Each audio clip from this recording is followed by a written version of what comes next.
Hi, and welcome to your FERS Federal Minute. My name is Tammy Flanagan, and I co-host the podcast with Micah Shalansky. I'm happy to be here today to answer a question from one of our listeners. Gene wrote in and he asked us a question about his survivor benefit election. Gene wants to know, let's pretend that money's not an issue. I'm going to have my FERS retirement, Social Security benefits, and the savings in my TSP account. But for estate planning purposes, I'm considering electing a partial survivor benefit for my wife. I'll take the extra money that would have cost me to provide the full survivor benefit and invest it so that I can leave money behind, whether it's my spouse who survives me or into a trust for my family. Both sides of my family have lived into their 80s, and we're only in our early 50s currently. I'm interested in your advice on how best to decide. Cordially, Jean. So in order to answer that question, Jean, I'm going to share my screen with you and provide you some information to help you evaluate whether or not this is going to make sense to provide that survivor benefit for your spouse. So on this page here, you can see this is the election that you're making, right? This is the retirement application for FERS, where number one election is the maximum survivor benefit of 50% to your spouse.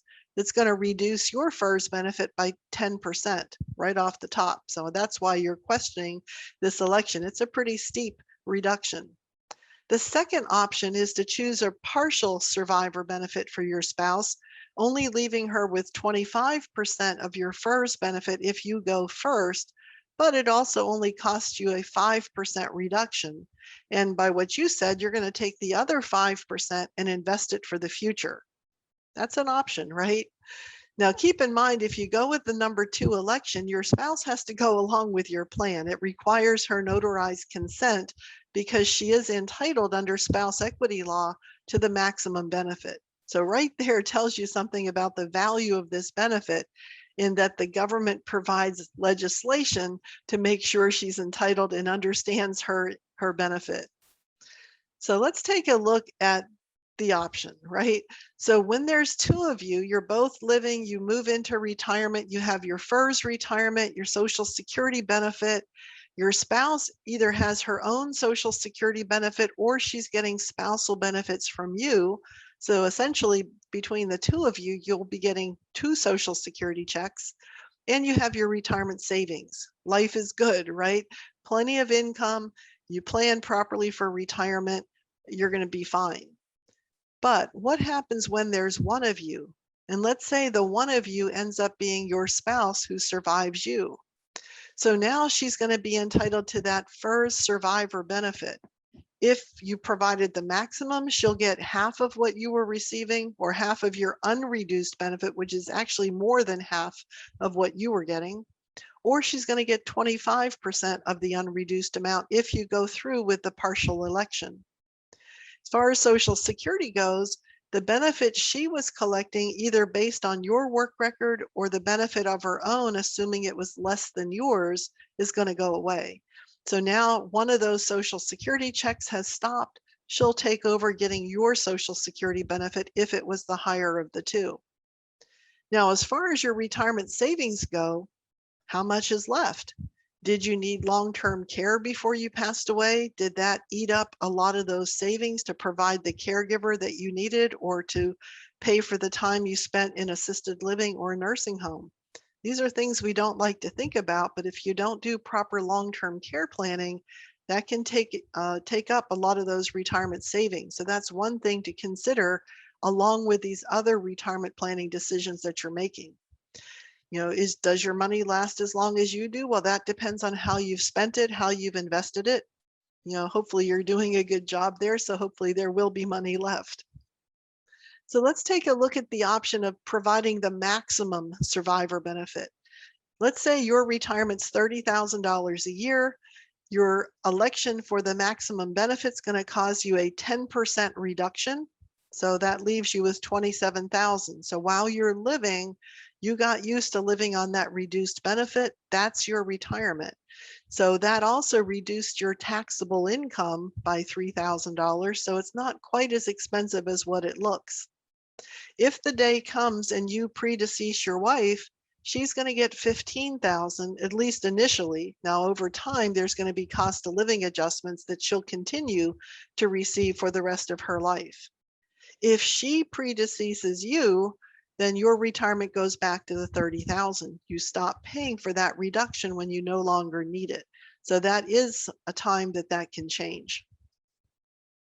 On this screen, you can see the partial election, how that would play out. So again, there's your unreduced benefit of $30,000. Now we're only taking a 5% reduction, leaving you with a much bigger, or slightly bigger, I would have to say, benefit of $28,500. So what you were saying was that you'll take that other $1,500 a year, a little bit over $100 a month, and invest that to take the place of the survivor benefit that you've just now cut in half. Maybe that's possible. It's going to be difficult to duplicate that because of the cost of living adjustments and the fact that now you have more taxable income. So be careful about that theory. If your spouse predeceases you, you can always go back up to the unreduced benefit. But if you die first, now you've left her half as much. So instead of getting $15,000 a year, it's going to be only $7,500 a year. The cost of living adjustments for her will be based on that smaller base amount. So let's review some of these benefits of electing the maximum benefit for your spouse. Number one, it reduces your taxable income. Number two, cost of living adjustments. We discount the value of these. Over time, they maintain your buying power. How do you make sure that you duplicate that with an investment?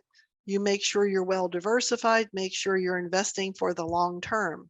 Sometimes we do a good job of that. Sometimes we get to be a little more conservative as we get older. So be careful about that discounting of the cost of living protection.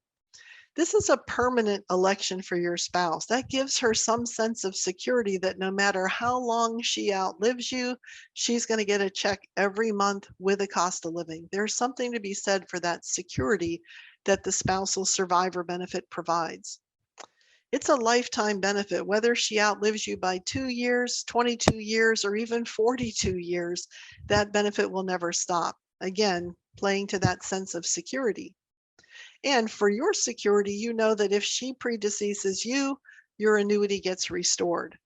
Now, just like any insurance, and I do consider this survivor election benefit a form of insurance to protect against the loss of income if you die first, nobody wants to get their money's worth out of insurance, right? It means something bad happened. In this case, you've died first. If she dies first, I'm sure that's just as bad of an event. But we're providing protection in either event, right?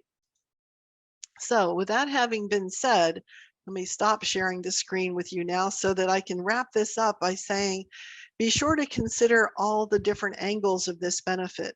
I don't know that it would be equivalent to say, I'll take that $100 a month and invest it and provide her with the same value of a benefit. What if you only live 2 years after retirement? We hope that doesn't happen, but that wouldn't be enough time to save up enough money to provide her with lifetime income, only saving that $1,500 for 2 years.